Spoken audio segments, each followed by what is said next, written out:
Hey everyone, it's Olivia from Ownr. I'm so excited to be back today for another webinar. Today we are talking all things productivity with a very special guest who I will introduce momentarily. Before we get started, I want to talk a bit about Ownr. We are Canada's leading incorporation and legal platform to start, build, and grow your business.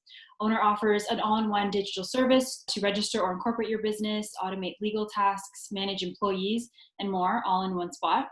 We are super passionate about helping entrepreneurs launch and grow, simplifying the process and the legalities that come with it, and saving you time and money throughout your business journey. Without further ado, let me introduce our very special guest speaker, Alyssa Coleman.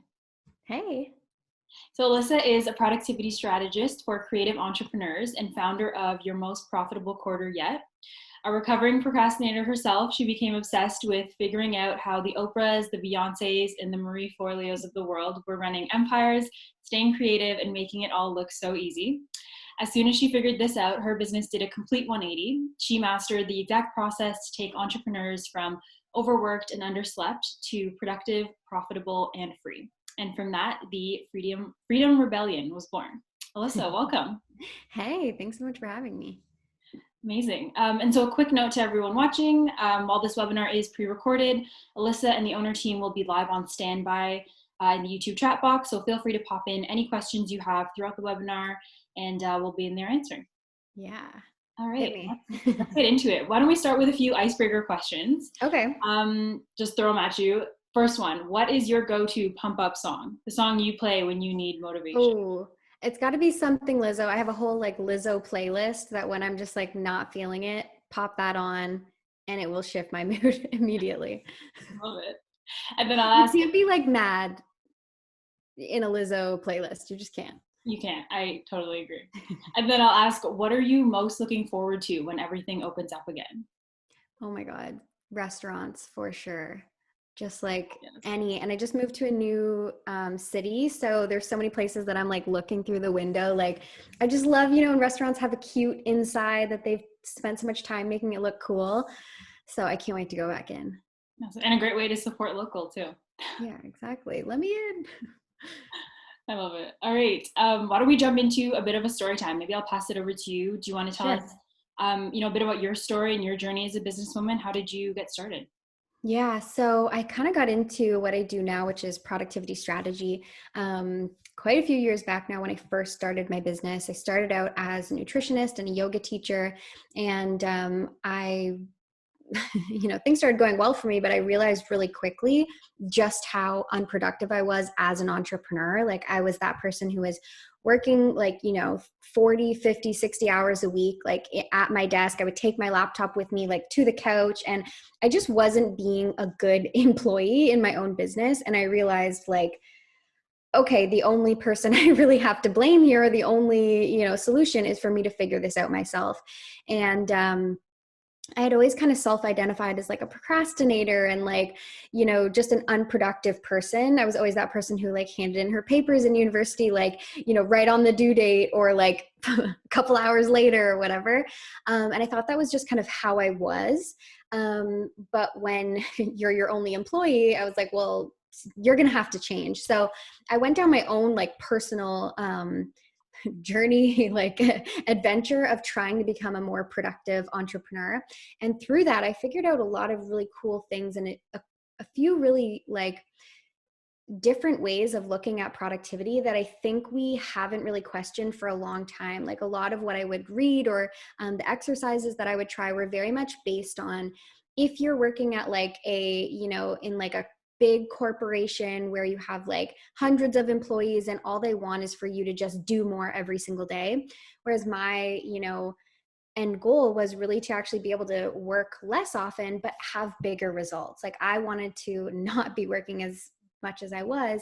That's why I started my business in the first place. So long story short, I'll cut through all the middle part, but I started sharing some of this productivity, the techniques that I was using with some of my current clients. I was working with a lot of entrepreneurs in my nutrition practice, and their entire businesses started to shift really quickly when we just started changing our focus on how we were approaching productivity in their business. And from there, everything has slowly changed, and that's how we got here. Yeah, amazing. So as you know, a lot of entrepreneurs are really strapped for time, especially when they're starting out. So, being able to prioritize and make yourself really efficient, I'm sure it's super important. What sort of advice do you have, or what do you tell entrepreneurs right when they're starting out? What are the keys to, being productive and getting things done at that stage? Yeah. So, one of the most important things, I think you kind of hit on it there, is prioritization. Because one of the things that makes entrepreneurs like so good at being entrepreneurs is that most of them are like idea people. They've always got a next idea. They always have a next project they want to work on, or like a next, social media post they want to create, or something like that. And so it's really easy to either always be changing directions on a whim because of some new idea that you have, or just getting distracted because you have this list of like millions of great ideas, and like probably most of them are really great, but you don't know what's like the most important thing to do and when to do that thing. So what I generally tell people is like, before you can make any decisions on how to be most productive, the first thing you have to do is figure out, what is my end goal? So this can be your end goal for this year, or like your 5-year end goal, whatever it is. And then reverse engineer from that what you need to be doing every day in order to hit that goal. And the reason that that's so important is because this can look so different for everyone, right? Like somebody's end goal might be, okay, I want to create a passive business so that I can, backpack South America and not have to be on Wi-Fi. The tasks that they do and the way they structure their business and all of that stuff is going to look really different than somebody who wants to create an agency where they're a service-based, company, and they have employees underneath them who are creating websites or like whatever their business is. And so both of those people could, probably take similar paths or similar strategies. But if you aren't clear on what that end destination is, it's really easy to get distracted along the way of like, maybe I should start a webinar. Like, oh, I'm watching this Ownr thing. Like, maybe that's what I need now. So you always have to think about like, what's that end goal? And then every single day come back to that and say, okay, what's the most important thing I can do today to move me towards that and nothing else? Because that's productivity, like just only moving in the direction of whatever your end target is. And I'm curious, so, productivity has a bit of a different definition for, the average 9 to 5 person than it does for an entrepreneur. If you have clients, or if you come across, people in sort of both industries, some people in 9 to 5, the standard corporate job, and some people solopreneur, what have you discovered kind of works with a bit of a tighter schedule and different schedules for people? Yeah, so generally a lot of the information can be applied to both, because even if you have a 9 to 5 and you're like, I need to be here till 5 anyway, you probably have like some next task that you could be working on. And your boss would also, I'm sure, be like super pleased if you were actually getting your stuff done quicker and then moving on to bigger or more important tasks, or working on the things that make the company the most money first and foremost, prioritizing that. That works whether you work for somebody else or whether you work for yourself. Like the goal of all of our, businesses is to be an enterprise and to actually like make a profit. So that prioritization part is always really important. But then even as an employee, you want to start thinking about like, what does it look like for me what's my end goal in terms of like what I want my weeks to look like and what I want my day to really feel like. So for you, maybe you might start thinking like, okay, I want every day to feel like the mornings are like powerful. I get so much done, blah, blah, blah. And then in the meetings, the afternoons, I take my meetings and stuff like that. And that feels like more of a, like a ideal flow for me. Or, we were talking before about like how some people are going to be working part-time from home, maybe in some of their roles now, like post-COVID, part-time from home, part-time at the actual office. So you want to again start thinking about like, what would my ideal week look like? Am I working on like projects where I really like to do like deep work and writing and stuff like that when I'm at home? And then stuff where it's more like brainstorming and these types of projects, do I want to work on those on like Wednesday and Thursday when I'm in the office or whatever it is? So you've talked a bit about in the past on your different platforms what you would do with if you had only 1 hour in a day, and that sort of strategy technique. Walk me through that and tell me what you would tell entrepreneurs. Yeah, for sure. So I absolutely love talking about this for a couple of reasons. The first thing is like, sometimes we do only have an hour a day. Like that sometimes, shit hits the fan, and like the reality is you can only show up for an hour. And that's just, you might be sitting at your desk wondering like, hey, if I only have an hour, what can I get done and how can I make an impact today? Because then I got to go, or I have to pick up, my kid's sick, I got to pick them up from school, or whatever it is. Or maybe you're on vacation and you don't want to. But the other reason is that by knowing what this is, the most important thing that you can do if you only had an hour a day creates a system for your success. If you just know, if I just work on this every single day, then I know these are the things that are going to bring me some sort of results in my business. So I'll share with you like what mine are, but I think within those pillars, you can kind of figure out and like reverse engineer and think about, okay, how would this work for me in my life or in my business or in my company? So I do 4 things and I try to get these done in under an hour, and I do them every single day. So the first thing is some sort of entrepreneurial mindset work. So this is like the thing that I skipped for the longest time, but I think more and more of us are starting to understand just how much of a mental game entrepreneurship really is, and like just how much you really need to step into that role and almost stop yourself from being the bottleneck in your business. I think that comes up for like so many of us. And so what I personally do for my entrepreneurial mindset is I do something called like what I call morning lines, which is basically where I like, as if I'm in detention for my own self. I don't know if you remember in detention, like I will not like chew gum in class or whatever it was. But I write it out just like that, except I choose something that I need to currently shift in my life or in my business. So if I'm worried about something, I will write down kind of the opposite and start to believe that, like, maybe, whatever, you can come up with whichever one works for you. And I have a bunch of examples on my website if you're wondering what you might want to do. But you could do so many things here for the entrepreneurial mindset. Like you could even just watch like an inspirational YouTube video, or like put on your Lizzo playlist and just like get yourself hyped up. Or maybe it's like reading a wealth consciousness book or something like that, meditate, visualize, whatever your thing is. Do something to get your head in the game. And this is especially important when you only have an hour, because the next hour needs to be like, you need to be on and like at peak performance. And we all know, like, some days you show up at your desk on fire, some days you show up and you're like not feeling it. So step 1, entrepreneurial mindset, get it in. Then step number 2 that I do is something in the form of growth. So every single day I'm trying to grow my community by at least one person. And this is in an active way. So you probably have a bunch of different systems in your business to grow your email list or your social media following or your like potential leads or whatever it is. You probably have advertising and things running on automate all the time in order to grow that community. But what this is about is actively showing up and doing one thing that can grow your community, just you right then, right there. So this could be so many different things. This could be like, hosting a joint webinar with somebody else. This could be, doing a social media post. This could be, promoting an opt-in that you have, or a coupon or a sale that you're doing.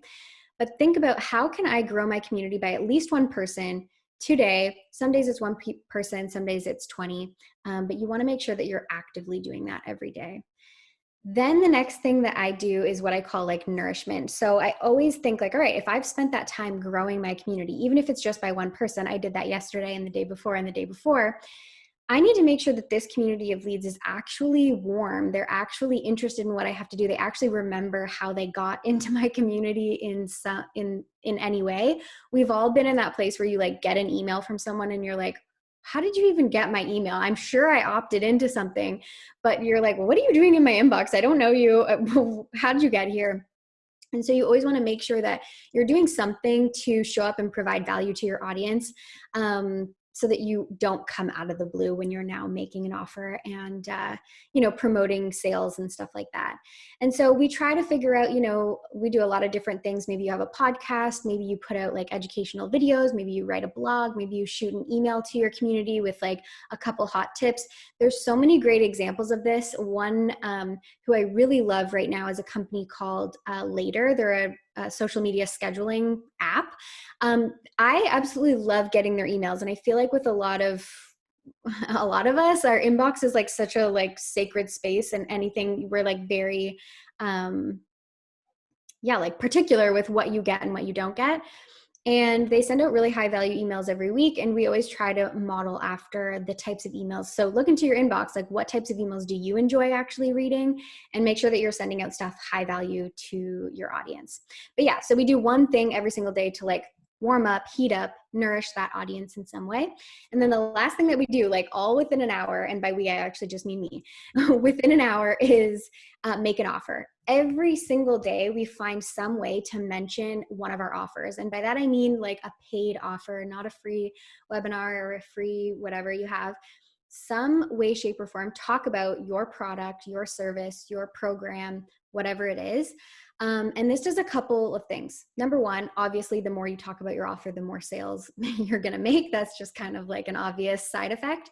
But the other thing is that the more you talk about your offers, the better you're going to get at actually selling that thing. So you're going to learn pretty quickly, like, okay, hey, I talked about my offer like this today, and we got 3 people, in our calendar to book a call with us. Or, whenever I mention this product, we have people lighting up our PayPal or whatever it is. So you learn pretty quickly, like, this is what people resonate with, and you start to become really good at talking about your offer. Because we've all been in that position, or maybe you've been like networking or something, and you talk to someone, you're like, oh, what do you do? And they're like trying to describe to you like what they do or what their product is. And it's like awkward. You're like, okay, I don't really know what's going on yet. It's painful to be in that situation. And the only way to get better and better at that is to continuously make an offer every single day. So whether you have one product or like 100, find a way to make one offer every single day. And so that's what I would do if I only had an hour a day. And we do try to do this. I call them my daily non-negotiables. At the top of the calendar every single day, it says, get in your non-negotiables. And then I know, even if I, shut my laptop and leave my desk for the rest of the day, I know that I've done the things that actually, create profit in our business, but also maintain that forward momentum by growing the community and making sure that they're actually like into what we're sharing as well. Yeah, that was great. So you've talked a lot about on your platforms creating a triple bottom line. Tell me about that. What exactly does that mean, and how can entrepreneurs benefit from that? Yeah, so you might have heard of this before. It's like a framework that a lot of companies are now using to assess like the success of their company at the end of every quarter. So most businesses assess like, their how great of a quarter they had based on how much profit they made. The triple bottom line model suggests that you can also assess how your business is doing based on 2 other metrics. So yes, profit, but the other 2 are people and planet. And so we always, once I heard about this, we instantly brought this into how we assess every single quarter. And that can mean a lot of different things for everybody. And so I don't really always love to like tell people exactly how they should measure it. I'm sure there are like economic frameworks for that. But in our business, we just every single month assess like, okay, how did we do profit this month? Then we check in on like, okay, what have we done for people? So we do that in a couple different ways. The first one is we partner with a company who sends girls to school. It's like something we love to do, and a portion of our sales goes to that. So that by default, how we do, in profit impacts how we do with people. But we also come in at this point and ask ourselves, like, what is it like working for this company? Like, do the people who are on my team, is a small team, but like, we want to make sure every single month, like, how is everyone doing? Is her workload, is she stressed out? All of that stuff. We just want to always check in and make sure that this is like an enjoyable place to actually work. And I think that's a really big takeaway that we've had from this model, because especially when you're a small business, like you probably don't have an HR department, you probably don't, have someone checking in on that. And so always coming back and seeing how you feel as the like business owner is super important. But then of course also checking in with like, how are you doing? How can we support you better, and all that stuff? What systems can we put in place to make sure that you're actually enjoying your time here? And then plan it. And this is something that we've recently started doing for certain products that we sell.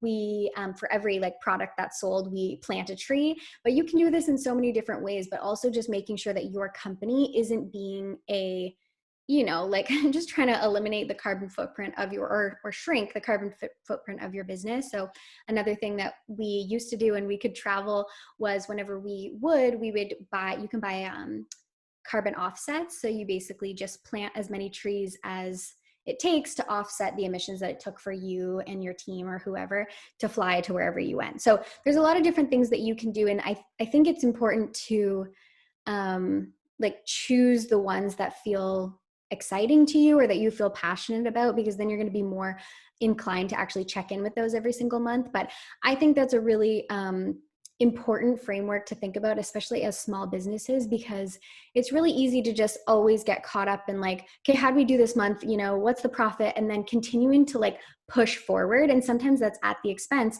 of your employees or of the other like reasons that you started a business. And I know especially, you know, I'm not sure how much of your audience is like millennials and stuff like that, but most of us have a pretty strong, like for a lot of us, the reason we started our business is we also want to give back. We also want to be of service. And so it's important to like not lose sight of that, because it's really easy to, once you're in the swing of like, okay, running a business is about making a profit, which of course it is, but also having those other two metrics that are equally weighted to the revenue that you're generating. For sure. And do you have any tips for business owners? I think sometimes it can be a little bit easy to lose sight of, your vision and that goal and what keeps driving you, because day-to-day things do come up, Yeah. and you are focused on profit and whatnot. Any tips for entrepreneurs to, keep that sort of top of mind? Yeah. So, I mean, what we do is every month we have our like team meetings, and I also have my own personal like check-in just with the stuff that I like to track in my business. And in both of those instances, we check in with with all three things. So people, planet, profit. It's for us, it's actually four, because for people, we kind of separate it into two different little sections. But I just think it's, whenever you're doing let's say you do your accounting once a week for your business, just make sure that you're checking in with these other things as well. And it really is about the whole idea of this framework is that it's equally weighted. So whenever you're checking in on your numbers, you also have to like get in the habit of saying, okay, that's not the only reason we're here. It is a big part of it, but like we have other reasons to be here as well. So I think just like try to add it in whenever you're doing your accounting or checking in on your KPIs or whatever it is. So you mentioned productivity with a cause. Tell me a bit about that. What does that mean for entrepreneurs, and how do you ensure, people are being productive with purpose? Yeah. So, I mean, we've kind of touched on this a little bit, but I think it is about, for me, it's about separating productivity from hustle. And I think somewhere along the way, those two terms have kind of gotten like intermingled, and I think they couldn't be further from the truth. If you're feeling like you're hustling all the time, or like you're super busy, or you're just like you never leave your desk, you're clearly not being very productive, because if you were, you'd be able to leave your desk early if you were being super productive. And so it's really about always making sure that you are clear on what is the reason that I'm trying to be productive. It's not just to continuously keep checking things off my to-do list, because as a business owner, you know very well, like there's always the next thing on the to-do list. There's always the next goal. There's always the next target. There's always the next, thing that you want to like expand into. And so it is very, very important to be purposeful with, what is my goal? Why am I trying to get this done today? And so not being in that hustle grind, like go, go, go mode, rather instead being very clear and deliberate with, this is what needs to be done today. And if I get this done, then that sets me up for success for tomorrow, and so on and so forth. And what we actually do is, I mentioned earlier, reverse engineer. So if I know, I want to launch a podcast on the first, I know that the day before that, this needs to happen. The week before that, this needs to happen. And we break them down into very like minute details, and then just follow through on these tiny little tasks, so that every day doesn't feel like this like mountainous to-do list that you have to tackle. Rather, instead, it's like, okay, if we want to hit this target, which is podcast by the first, then we just have to make this small action step today. And then everything else, like, of course, you still have a business to run, and like there's always daily stuff to get done. But then you actually have time for that, and you don't constantly feel like, I still have more to do when you leave your desk, which is just such a like, it's, nobody wants to feel like that, All right, so maybe let's get into some of the business side of it. Well, let's talk marketing first. Any techniques or tools that you have used yourself that you love, that you share with your clients? Yeah. I mean, I love marketing. I think it's such a like fun part of what we get to do now, especially so much of marketing is content creation, which I think a lot of us really enjoy doing, and enjoy like teaching or sharing about the thing that you're passionate about. Um, yeah, some things that I absolutely love in terms of like productive marketing, I really believe in batching and scheduling like hard. I just feel like it's so important, especially if you have to create a lot of content. It can feel, I don't know, we're just not always in the mood to like have our best work to put out, right? So I love to batch, and a couple things that I love. I mentioned earlier later.com, or late, I think it's just called Later app. I'm not sure. Later. It's an Instagram scheduling tool, so you can schedule like all of your posts, all of your stories. It can auto post for the most part. And I also really love this other platform called Meet Edgar, which helps you to basically, it helps you like recycle all of your old content. So let's say you've created like some great blog posts and you've written a little post to go out on Facebook, let's say. In 6 months from now, it's totally fine if you reshare that blog post and share, that little blurb that you put or something new. And so what this platform does is it allows you to like shuffle and then recycle your old content, so you don't constantly feel like you have to be putting out more. And I'm obsessed with it. It's really powerful because every time you create something new, it ends up just being this like asset that you then get to, keep sending out. So they're two of my favorite like apps to help. Yeah, that's great. And then we talk about, marketing for growth. Well, I'm sure a lot of your clients, you do have some in different stages. You have the early stage aspiring entrepreneurs, and then you have, the solopreneurs trying to grow their business. Are there different techniques, or are there different strategies that you share with people in different stages, and how does that work? Yeah, for sure. So I think if you're like just starting out, you're just putting your systems into place in terms of like, let's say you have a sales funnel on the back of your business that takes people from not knowing you, being a complete cold lead, to going through maybe an email marketing funnel or whatever else you have set up. Maybe you want to send them to a specific webinar or a training that pitches your offer. When you first get that set up, it's really important, of course, to like test all of that, because there's nothing more unproductive than driving traffic to something that's not converting for you.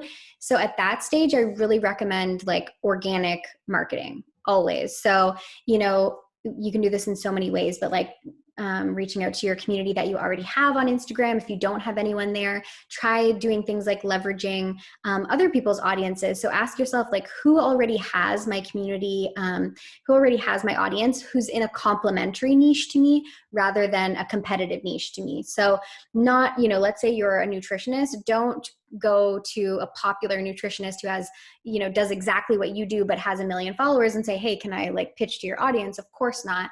But if you're a nutritionist, it might be really great to partner up with like a yoga teacher or something where both of you share your expertise and you both have the same audience, but you have very complementary offers. Or like, let's say you're a copywriter, it might be great to partner up with like a graphic designer and stuff like that. So using organic marketing to then drive people into your system, whatever you have on the back end of your business, so that you can get some data and test that. But then once you know that your funnel is working and your sales system is converting for you, then I love to use like paid advertising.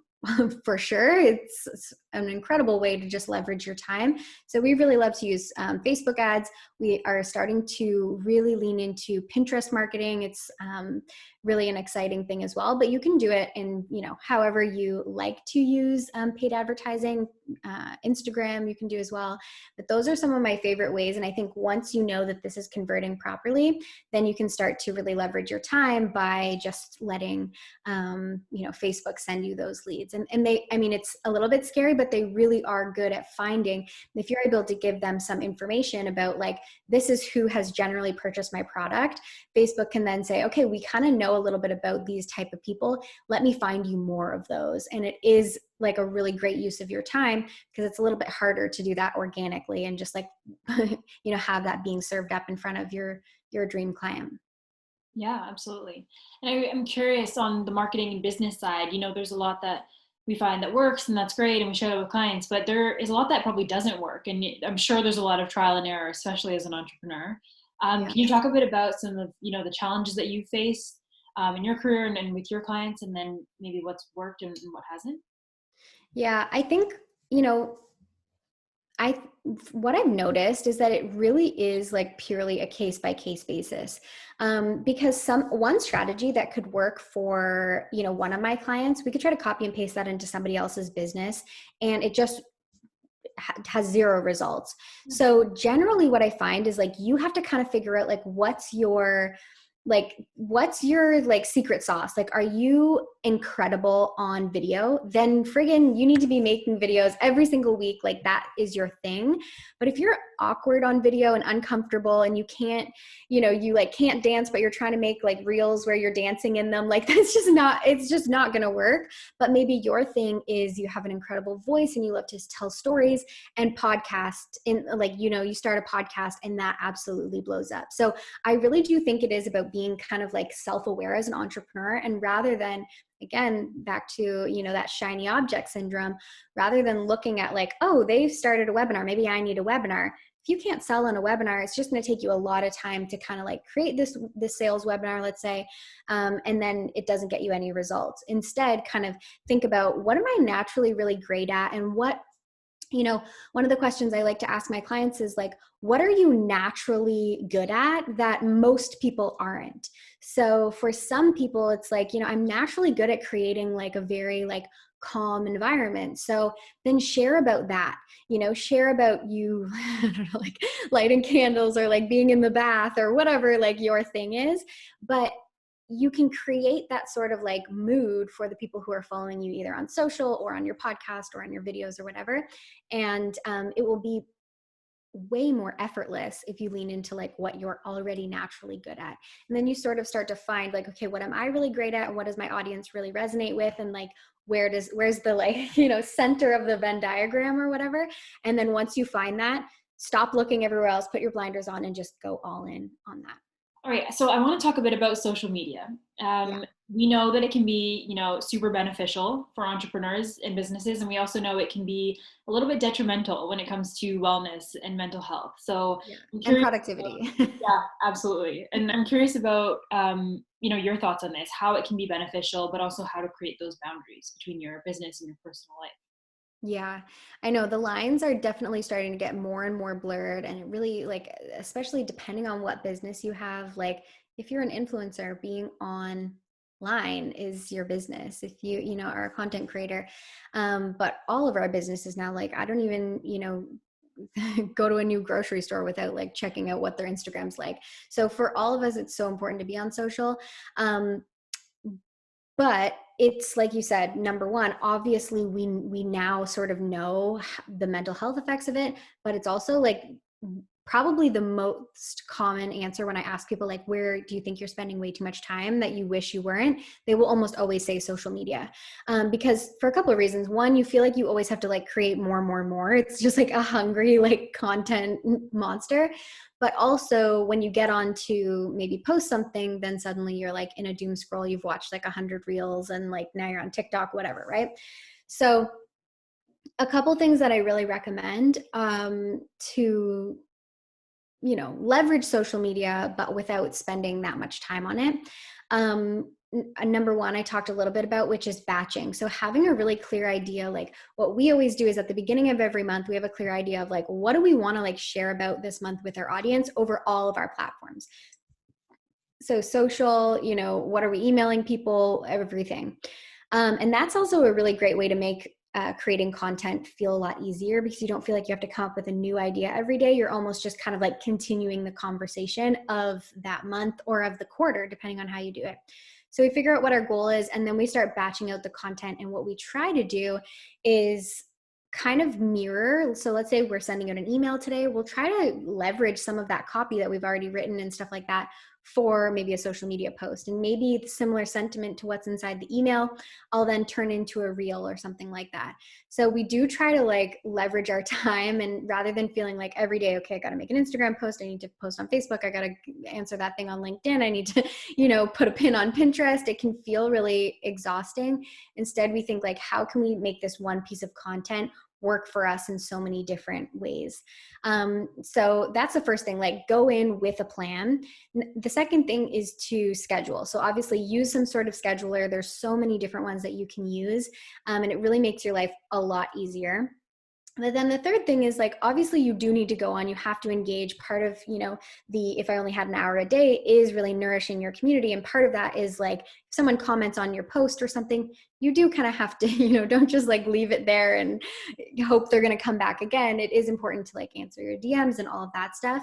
And so at that point, we have designated times in our calendar when we go on social. And of course, like somehow we'll be online at other points throughout the day. Like, I don't know if you ever notice this, but sometimes I'm just like holding my phone and I'm thinking, why am I like, I don't even need my phone right now. Like, why is this in my hand? I was working on writing something.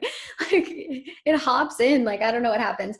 So of course that does happen, but we have designated times where we say like, okay, let's say 3 times a day on our calendar, it says answer DMs or reply to comment or something like that. And we try to put those in based on when we're posting. So if I know I'm going to post a reel, then, half an hour after that or whatever, I go in and I reply to the comments if somebody's, commenting on it.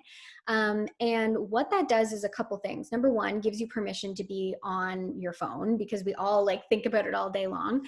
But then number two, it also gives you permission to not be on your phone. So if I'm then at that, I answer the comments, I put down my phone, I generally like try to turn my phone off and put it in a drawer because I read a study once that even seeing your phone makes you like 70% more likely to pick it up or something like that. So that's insane. So I try to like put it away from me.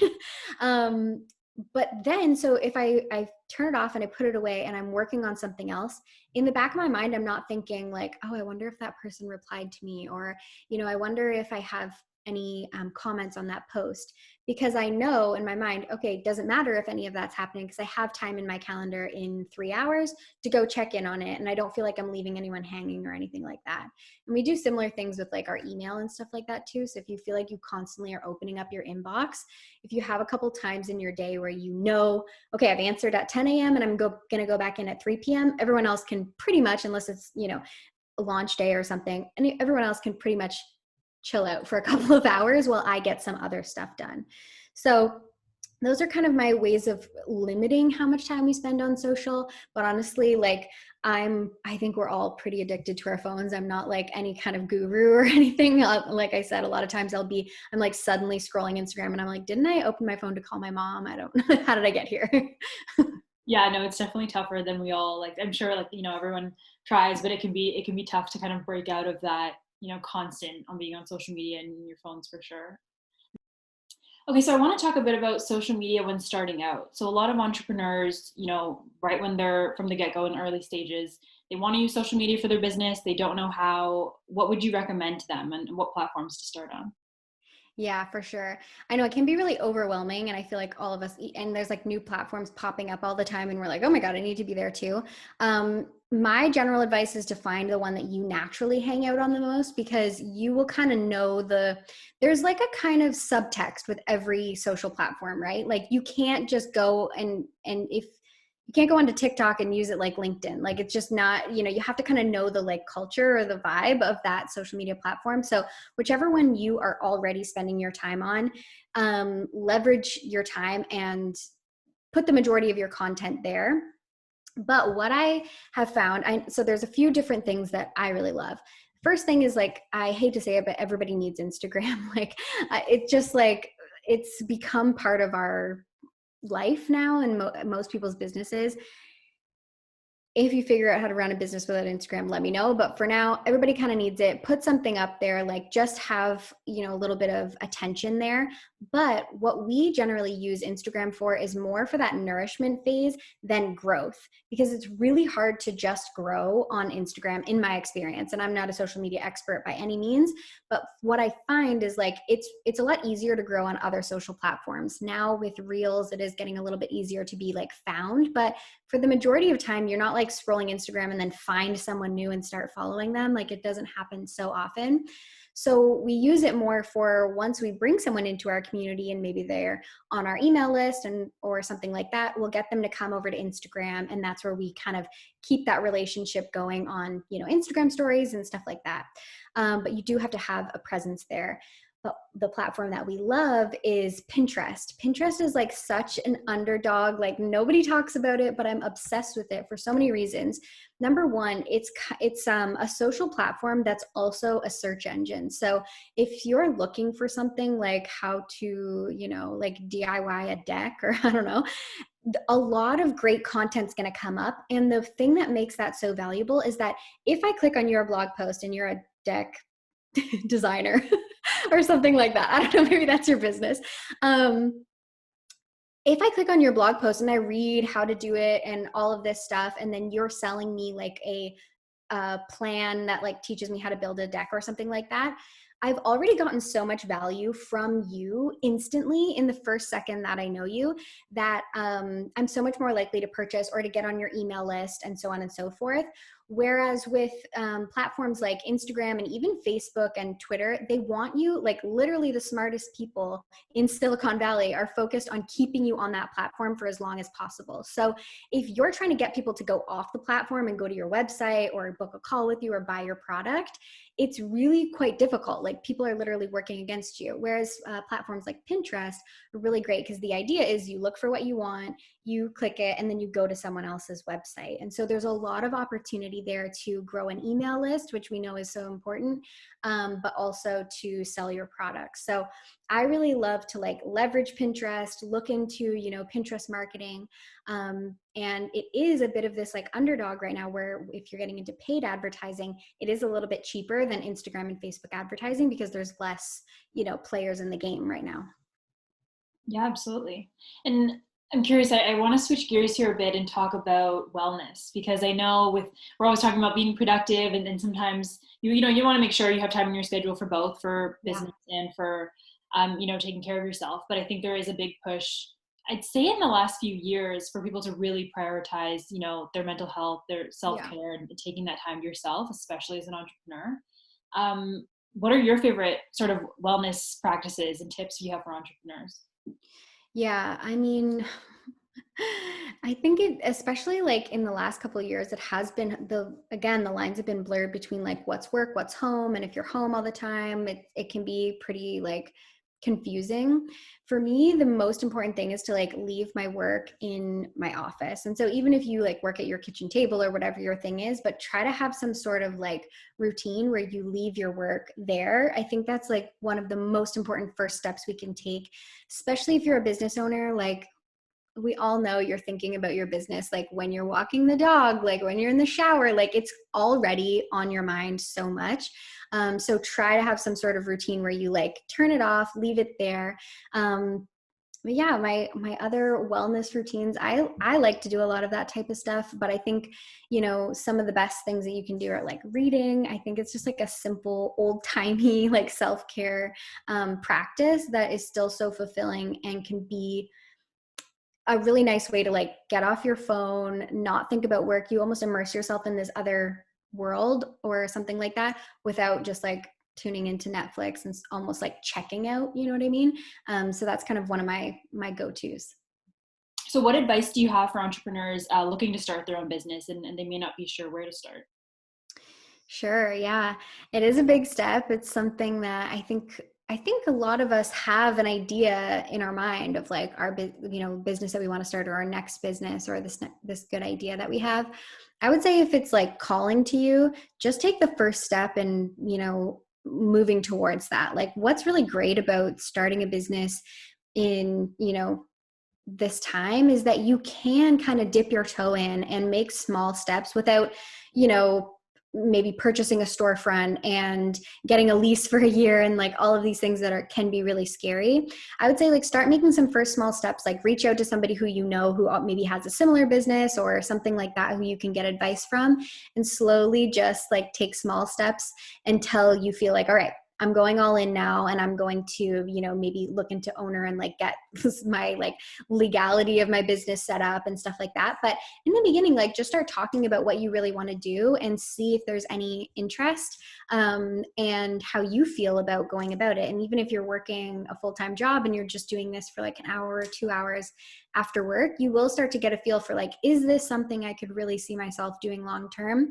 I personally don't like I don't think you need to like quit the job and jump totally into the other thing with no like safety net, you know. If that's your thing, then you can totally do that. But if not, like there are ways to start small and to start to really like inch your way into this world, because I think for so many of us, we have this vision of like our perfect business, and it does take time to get to that. So if you're just like waiting for the perfect moment to start that perfect business, it's probably not going to line up. Whereas if you can start taking small steps with like an imperfect business, you can actually get to that spot that you want to get to. Yeah, for sure. And you talked a bit about, when starting out, maybe bouncing ideas off other entrepreneurs or seeing who's doing similar things. Is there anyone you took inspiration from when you first started out, or any entrepreneurs even today that you still kind of, take inspiration from and are following along? Yeah. Well, when I first started, like I said, I was a nutritionist. So I had so many like nutritionists, people who I loved. One person who is like still killing it. Her name is Angela Ladden, I think, or something like that. But she has cookbooks called the Oh She Glows cookbooks. And like I see people, she's here in Canada, and I see people like all over the world with her cookbook, which is so cool. But she was a huge inspiration to me. And I still kind of like check in with her to see what she's doing. But I have so many, like all of my favorite people to follow and to root for and all that are all mostly entrepreneurs and people who I really like root for. And I also like, I just moved to a new town, and I always love seeing like new small businesses here and kind of trying to get to know the local, entrepreneur scene and see what people are doing, because it's always so inspiring to see what they're doing. And we all have this like different perspective on growing a business, but also as often as I can, I try to support those businesses, especially now. But it's just nice to like buy from people who actually, this is their whole life, rather than going to, you know, Walmart or whatever, obviously.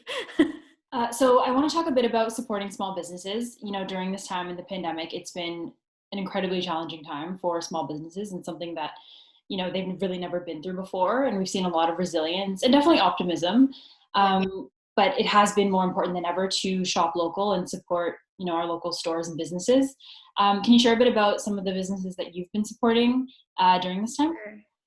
Yeah, there's a few like hyper local ones that I've been loving. One of them is called the Sunday General Store, and I think they have an online shop as well, but they have like, and the other one's called Kinsfolk Home, I think is exactly what it's called.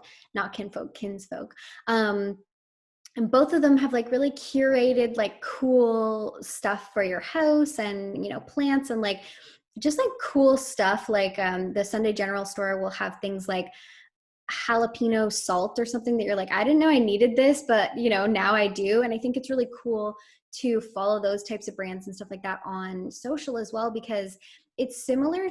I find it similar to like when you would go out shopping and like see, like, you don't think to yourself, oh, I need like jalapeno salt, I better go to the store and like look for it. It's one of those things that it's nice to just kind of have these cool things on display, and maybe you would pick it up at the store and grab it.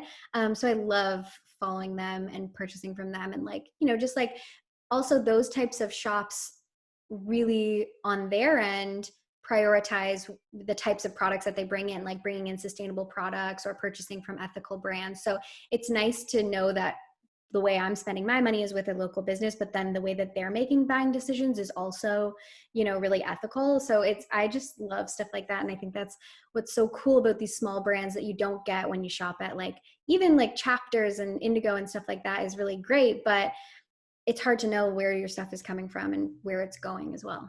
I think that's a really great point. You touched on, two really great topics there, and that is environmental sustainability for businesses, and how much customers really do appreciate that and look for that in businesses that they do support. I think you're right though. Like I also think we're willing to pay more for things like that. I know I definitely am. And I know even this, holiday season, like the gifts that I was even getting from my mom and stuff like that, were from local shops or local businesses that she's seen online. And I think all of us are kind of collectively thinking about the way we shop and the way that we do things so much differently. And I think if you are a brand who has like an ethical environmental or sustainable side to your business, I think that's a really great marketing tool, because so many of us are looking for those things, and that's where we want to spend our money. And I think some people are kind of like shy or like on the sly about the way that they're making those buying decisions, but I'm looking for that. So like the more in my face it is, the more likely I am to say yes to purchasing things I don't need, like another mug or whatever. Yeah, absolutely. And I would say also, I think TikTok has been a really great aid in that. Like during the pandemic, I Totally. myself have found out about so many different businesses that I wouldn't have known about before. And it's a good, quick way to find out really helpful information, close businesses near you, different types of things Yeah. you really wouldn't know before. So it does kind of almost fill that gap of, when you walk into a department store and you can browse, now you Yeah. can do it through TikTok, right? So. Yeah, it's almost even better because they start to like show you the stuff the algorithm gets you, and it's like only showing you the coolest stuff that you want to purchase or want to go to their website or whatever it is. Okay, great. Well, Alyssa, thank you so much for being on today. This was super informative and I think really helpful for a lot of our audience members. I did want to flag that we also do have an exclusive discount code for anyone watching. You can use Alyssa20 at checkout for 20% off your first purchase with Ownr. So if you or someone you know is ready to finally get started and launch your business, you can get a bit of an exclusive discount on that. And we also have an exclusive offer going into Alyssa's course called Your Most Profitable Quarter Yet. And that'll be a bit of a discount on Ownr as well. And that'll be launching in July. So stay tuned for that. And you can check out her website at alyssacoleman.ca to find out more. Alyssa, thank you again so much for being on today. I hope everyone watching found it really informative and super helpful. And I got some productivity tips that you'll implement into your day-to-day. Thanks again, Alyssa. Yeah, thanks so much for having me. This was awesome.